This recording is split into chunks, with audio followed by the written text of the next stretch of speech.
Hi guys, I am राजन पांडे।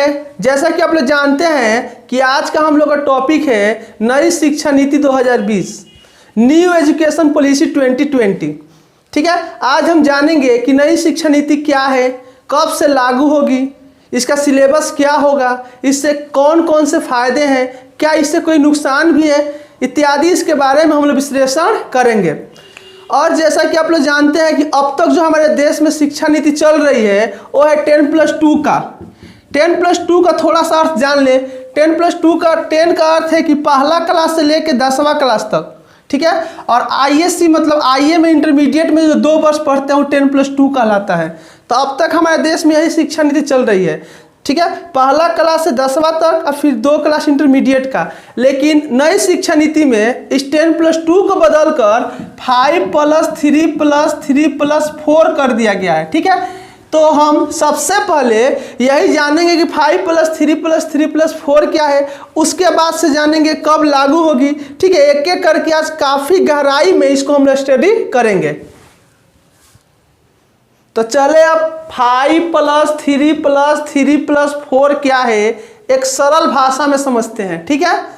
तो सबसे पहला 5 का नाम है फाउंडेशन स्टेज, दूसरा 3 का नाम है प्रिपरेटरी स्टेज, तीसरा का नाम है मिडिल स्टेज और चौथा का नाम है सेकेंडरी स्टेज, ठीक है।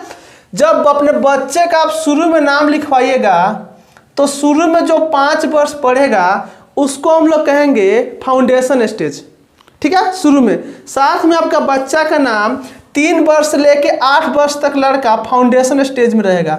मतलब मेरे कहने का मतलब है कि जब बच्चा अपना तीसरा बर्थडे मना लेगा, मतलब पूरी 3 वर्ष का हो जाएगा, जैसे चौथा साल में एंट्री करेगा, ठीक है।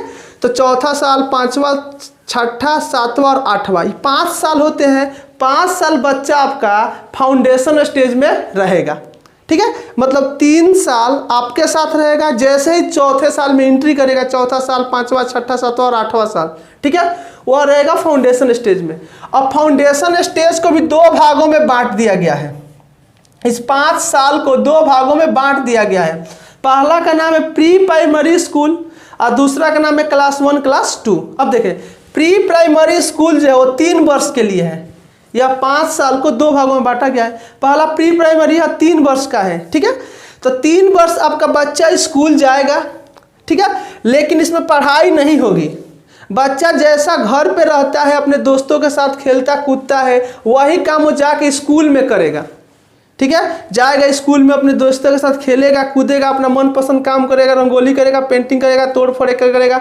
मतलब स्कूल में घर के जैसा केवल बच्चों को खिलाया जाएगा, ठीक है। अब आप सोचते हैं कि जब स्कूल में बुला के बच्चों को खिलाया ही जाएगा, ठीक है, 3 साल, तो इससे अच्छा मेरा घर पे ही बच्चा रहे। नहीं, अगर स्कूल जाएगा तो फायदा होगा कि वो 3 साल खेलेगा, तो खेलने के लालच से स्कूल जाना शुरू कर देगा, ठीक है। वो घर पर रहना पसंद नहीं करेगा, क्योंकि उसको लगेगा मैं स्कूल जाऊंगा तो खूब मस्ती करने के लिए मिलेगा, तरह तरह के गेम रहेंगे वहाँ पे, तरह तरह के खेल के साधन रहेंगे, ठीक है। तो लड़का यह चाहेगा मैं स्कूल पहुँचूँ कि खूब खेलूँ, खूब मस्ती में खेलेगा। इसके लिए टीचर को ट्रेन किया जाएगा। तो 3 साल शुरुआत में बच्चों का स्कूल से लगाव हो जाएगा, इतना अधिक लगाव हो जाएगा कि घर से ज़्यादा वो स्कूल को पसंद करने लगेगा, क्योंकि स्कूल में उसे हर वो पसंद की चीज़ मिलेगी जिसे उसकी ज़रूरत है, ठीक है। तो जैसे आजकल के बच्चे स्कूल जाना नहीं चाहते हैं, आजकल के बच्चे स्कूल जाने से रोने लगते हैं, ऐसी स्थिति प्रकट नहीं होगी। बच्चा स्कूल जाना पसंद करने लगेगा। उसके बाद से 3 साल होगा, उसके बाद से कक्षा 1 कक्षा 2 की पढ़ाई इसी फाउंडेशन स्टेज में होगी, ठीक है, जिसका सिलेबस छोटा होगा, NCERT द्वारा तैयार किया जाएगा। क्लियर है। मतलब फाउंडेशन स्टेज में 8 वर्ष तक आपका बच्चा रहेगा। 3 वर्ष प्री प्राइमरी और 2 वर्ष कक्षा 1 कक्षा 2, मतलब कक्षा 2 तक काम खत्म हुआ। साथ ही इस स्टेज में नो एग्जाम का कोई टेंशन नहीं है। मतलब आपके बच्चों को कोई एग्जाम नहीं देना है, ठीक है।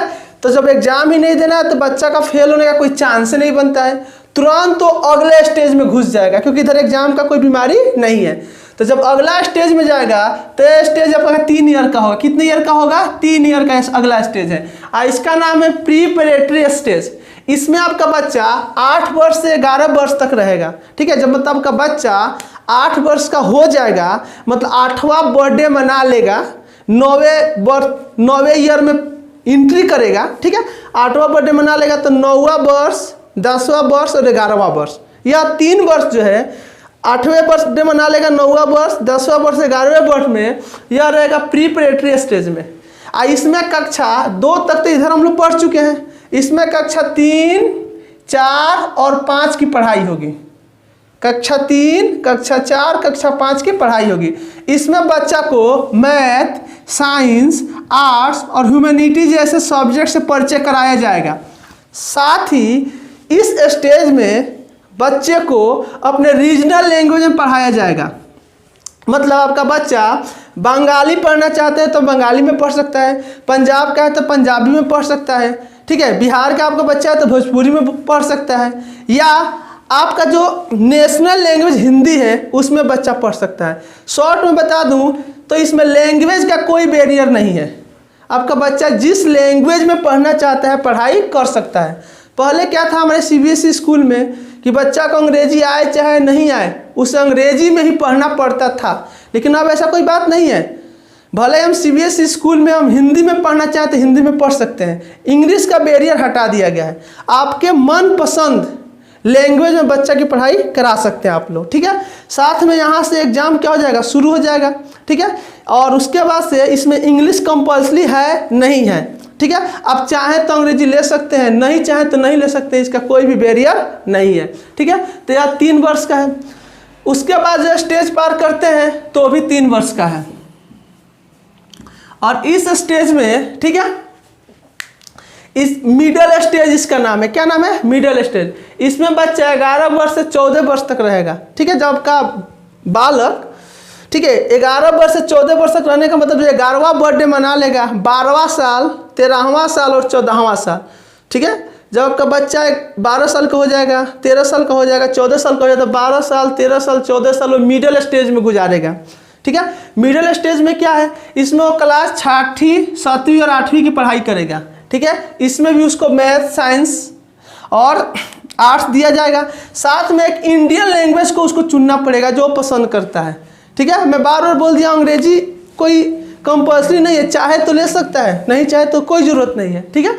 एक इंडियन लैंग्वेज चुनना पड़ेगा। साथ ही इसी स्टेज से बच्चे को कंप्यूटर कोडिंग सिखाया जाएगा, जिससे कि बच्चा सॉफ्टवेयर बनाना, ऐप बनाना, कोई रिसर्च करना सीखेगा, ठीक है।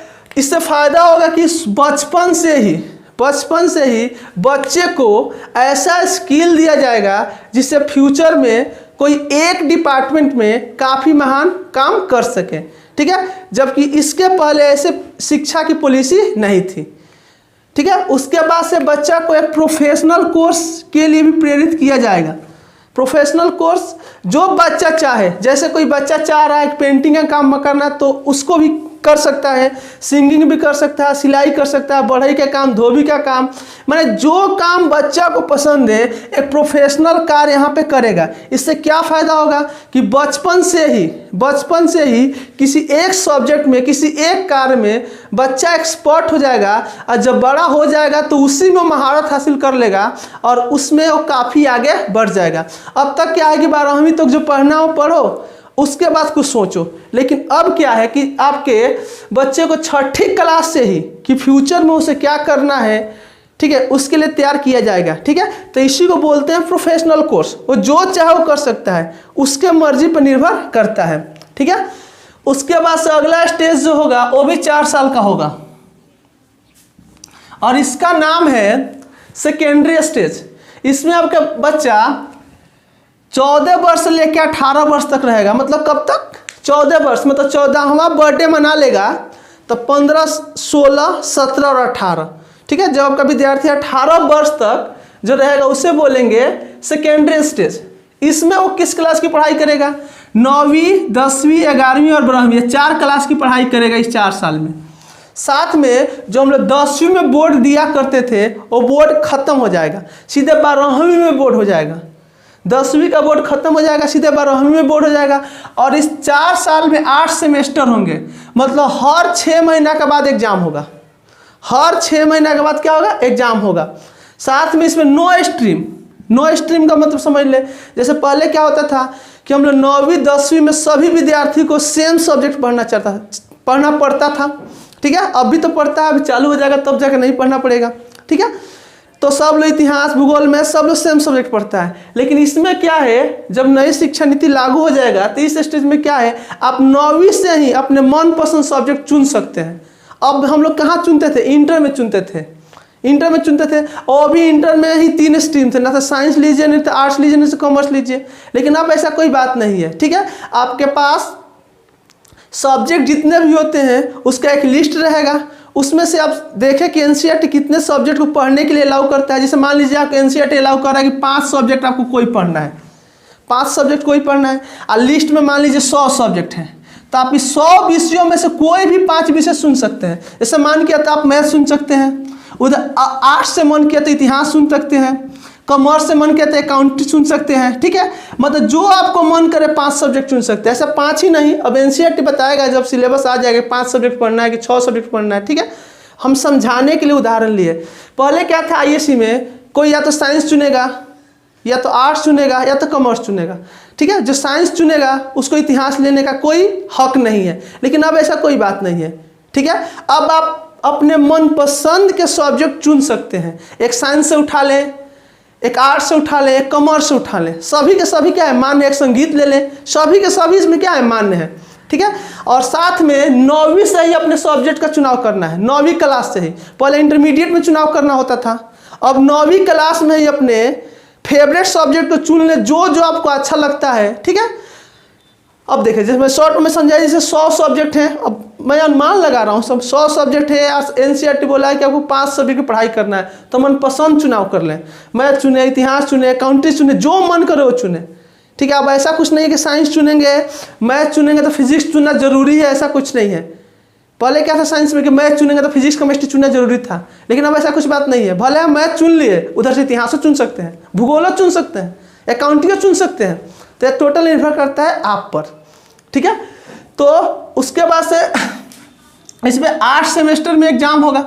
इससे क्या फ़ायदा होगा, पहले था कि मैं लड़का क्या करता, बोर्ड की तैयारी करता था, सीधे 9वीं नहीं पढ़ता था, सीधे 10वीं की तैयारी शुरू कर देता था। उसी तरह 11वीं पढ़ता ही नहीं था, सीधे 12वीं की पढ़ाई शुरू कर देता था, ठीक है। लेकिन अब ऐसा कुछ नहीं है, हर 6 महीना बाद एग्जाम है, उसे पास करना जरूरी है, तो आगे बढ़ेंगे, तो आगे बढ़ेंगे। जैसे मान लीजिए कि जैसे बिहार में ही ले लें, बिहार में जो एग्ज़ाम होता है तो देखते हैं हम कि ज़्यादातर बच्चे एग्ज़ाम के 4 महीना पढ़ाई शुरू करते हैं। तो अब एग्ज़ाम के 4 महीना पहले पढ़ाई शुरू करेंगे, इधर 7 सेमेस्टर खत्म हो जाएगा आपका, उसमें फेल हो जाएंगे आप। तो हर सेमेस्टर में पास करना जरूरी है, तब जाके आप अगले सेमेस्टर में एंट्री मारिएगा। तो इससे फ़ायदा होगा कि लड़का पढ़ाई करेगा, रट्टा रटाया जाके एग्ज़ाम में नहीं लिखेगा, ठीक है। और उसके बाद से आप चाहें तो इसमें फॉरेन लैंग्वेज भी पढ़ सकते हैं, विदेशी लैंग्वेज, चाहे जर्मन का हो, चाहे कहीं का विदेशी लैंग्वेज चाहे तो पढ़ सकते हैं, निर्भर करता है आप पे। और ऐसा आपको तैयार किया जाएगा यहाँ कि जब आप 12वीं पढ़ाई करके बाहर निकले तो किसी एक डिपार्टमेंट में आपके यहाँ महारत हासिल हो, और उस डिपार्टमेंट में आप देश की सेवा करें, ठीक है, अपने परिवार का नाम रोशन करें। इस तरह से आपको तैयार किया जाएगा।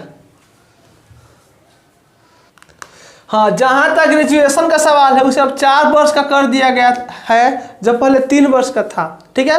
और साथ में पहले क्या था कि अब 3 वर्ष का ग्रेजुएशन था तो पूरा 3 वर्ष पढ़ लेते थे तो आपको सर्टिफिकेट दिया जाता था। अगर बीच में कहीं आप छोड़ दिए 2 साल पढ़ के तो आपका ग्रेजुएशन को पूरा नहीं माना जाता था। लेकिन अब ऐसा कुछ नहीं है, ठीक है। अगर आप ग्रेजुएशन 4 साल का करते हैं और 1 साल पढ़ाई करने के बाद छोड़ देते हैं तो उसका भी वैल्यू है, ठीक है। अब आपको 1 साल का डिग्री दे दिया जाएगा जिसका नाम होगा सर्टिफिकेट, ठीक है, ग्रेजुएशन इन सर्टिफिकेट, ठीक है।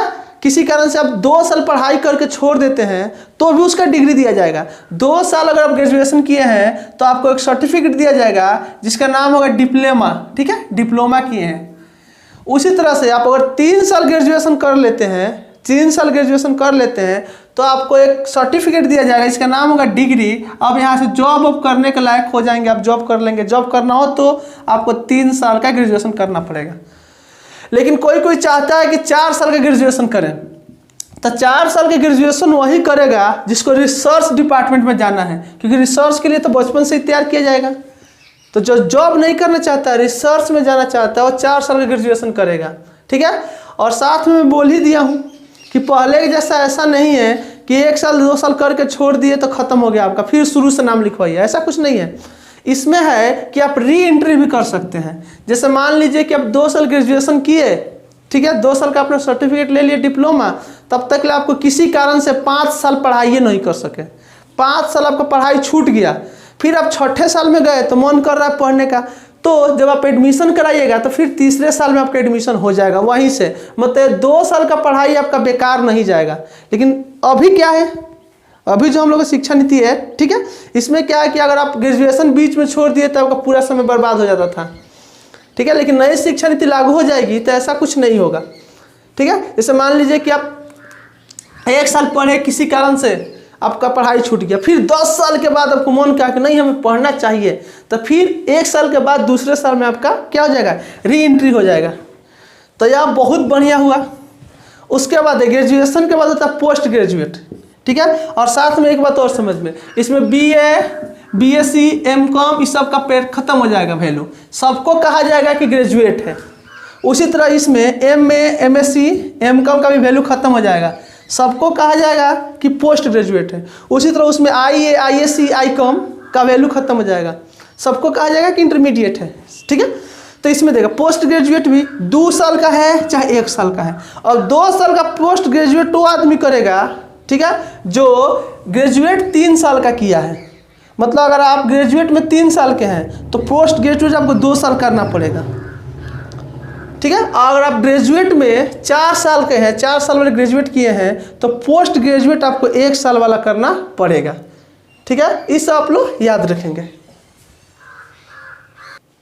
तो सबसे महत्वपूर्ण टॉपिक इसका कि कब लागू होगा, ठीक है, कब लागू होगा। तो हमारा अनुमान है कि 2022 तक या 23 तक लागू होगा।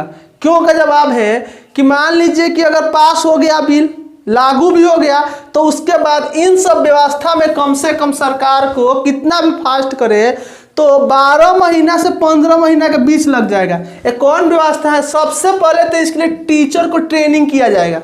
मान लीजिए इतना बड़ा व्यवस्था लाया जा रहा है, टेक्नोलॉजी को बढ़ाया दिया जा रहा है, तो उस तरह के टीचर भी बनाने पड़ेंगे कि नहीं बनाने पड़ेंगे, ठीक है। तो टीचर को ट्रेनिंग दिया जाएगा, ट्रेनिंग 6 महीने से तो कम का होगा नहीं। उसके बाद सिलेबस का प्रिपरेशन किया जाएगा NCERT के द्वारा। पूरा भारत जैसा इतना बड़ा देश का सिलेबस बदल रहा है, तो उसके लिए प्रिपरेशन तो करना पड़ेगा ना, कि किस क्लास में किस तरह का बुक हो, किस तरह के क्वेश्चंस हो, ठीक है, किस क्लास में क्या क्या तरह से एक्सपेरिमेंट किया जाए। तो सिलेबस तैयार करने में भी काफ़ी समय लग जाएगा, ठीक है। और उसके बाद स्कूल को उस तरह से कंस्ट्रक्ट किया जाएगा, स्कूल को कंस्ट्रक्ट किया जाएगा। जो हमारे देश के स्कूल में शिक्षकों की कमी है, शिक्षकों की कमी है, उस वैसे शिक्षक बहाल किए जाएंगे, क्योंकि अगर इतना व्यवस्था लाना है तो उस तरह के योग्य शिक्षक होना चाहिए, ठीक है। स्कूल शिक्षकों तक पूरा होना चाहिए। तो इस सब व्यवस्था करने में सरकार को कितना भी फास्ट करे, कितना भी फास्ट करे, अगर कोरोना 1-2 माह में निपट जाता है 2020 तक, तो उसके बाद सरकार एक कार्य शुरू करे फास्ट, तो 2022 तक लागू हो जाएगा। और कहीं कोरोना और आगे बढ़ा तो 23 तक भी संभव है। इसको शॉर्ट में समझने के लिए मैं समझा दूं कि जो विद्यार्थी अभी इस साल 11th में गया है 2020 में, तो समझिए कि उसको 2020 में 11th में गया है, तो 2022 के वो फरवरी में एग्जाम देगा, तो उसको पुराने सिलेबस से एग्जाम देना पड़े, क्योंकि यह बिल कम से कम 2022 तक ही मतलब क्या होगा, लागू होगा। तो 2022 के मान लीजिए फरवरी मार्च में लागू होगा, तो लागू होते होते तो एग्जाम नहीं ना हो जाएगा। तो जो स्टूडेंट 11th में शायद उसको पुराने ही सिलेबस पे एग्जाम देना पड़े, उसके बाद नया सिलेबस लागू हो जाएगा। क्योंकि कोई भी नया काम होता है तो उसके लिए समय मांगता ही मांगता है। तो इसलिए मैं कह रहा हूँ कि 2022 तक, क्योंकि इस सब काम में बहुत समय लगता है। और जब एक बार हो जाएगा तो हमारा देश में भी कनाडा के जैसा, अमेरिका के जैसा, चीन के जैसा शिक्षा व्यवस्था हो जाएगा। अब लाभ क्या इससे, सबसे बड़ा तो लाभ हमको लग रहा है कि नो लैंग्वेज बैरियर, कोई लैंग्वेज का बैरियर नहीं है। जिस लैंग्वेज में पढ़ना चाहता हूँ मैं पढ़ूंगा, मैं चाहूँ तो हिंदी से ही हमेशा पढ़ूंगा तो पढ़ सकता हूँ। पहले क्या था, अंग्रेजी में पढ़ना ही था। दूसरा है फोकस ऑन स्किल, बचपन से आपके बच्चों को स्किल पर फोकस किया गया है। तीसरा है इसमें इंडियन कल्चर को बढ़ावा दिया गया है, क्योंकि आजकल हम देख रहे थे कि हमारे बच्चों में ज़्यादा वेस्टर्न कल्चर, पश्चिमी सभ्यता आने लगा था, ठीक है। तो ऐसे पश्चिमी सभ्यता को हम लोग त्यागेंगे नहीं, लेकिन इंडियन कल्चर पर ज़्यादा ध्यान दिया जाएगा। अब हमारे GDP का 6% शिक्षा में मिलने वाला है, पहले क्या था, लगभग 4.43% शिक्षा में था, लेकिन अब देश के जीडीपी, कुल जीडीपी का 6% पैसा हमारे शिक्षा पे खर्च होगा। प्राइवेट स्कूल मनमानी फी नहीं ले सकते हैं, लग सकते हैं, स्कूल का फी फिक्स किया जाएगा। आपके स्कूल के स्टैंडर्ड को देख के कि आपका स्कूल कैसा है, सरकार फी को फिक्स करेगी, उतना ही लेना है। पहले क्या था कि जो स्कूल चाहे जितना उतना मनमानी पैसा लेता था, लेकिन अब ऐसा कुछ नहीं है। सबसे महत्वपूर्ण चीज़ है परीक्षा के बाद बच्चों का रिजल्ट। तो रिजल्ट में 3 तरह से मार्क्स मिलेंगे आपको। एक, आप खुद आकलन करेंगे कि आप कितने मार्क्स के लायक हैं, ठीक है। तो आप खुद आकलन करेंगे तो आपको लगेगा कि मुझ में यह कमी है, ये कमी है, मुझको इतना मार्क्स मिलना चाहिए। तो खुद शर्म आएगा आपको, खुद शर्म आएगा तब सुधरने का कोशिश कीजिएगा। तो एक, आप खुद आकलन करके अपना मार्क्स लीजिएगा। दूसरा, आपके फ्रेंड्स जो हैं, फ्रेंड्स वो आपको मार्क्स देंगे, ठीक है। तो आपको फ्रेंड्स भी आपको मार्क्स देंगे, तो आप फ्रेंड्स से भी मिल कर रहिएगा कि फ्रेंड्स को मार्क्स देना है। आप भी उसको देंगे तो आपसे मिल कर रहेगा, क्योंकि अगर झगड़ा करेंगे तो मार्क्स नहीं मिलेगा। जिससे क्या होगा कि एक व्यक्ति को दूसरे व्यक्ति से, एक विद्यार्थी को दूसरे विद्यार्थी से प्यार बढ़ेगा नई शिक्षा नीति में, और टीचर भी आपको मार्क्स देंगे। तो यह रहा मेरा नई शिक्षा नीति।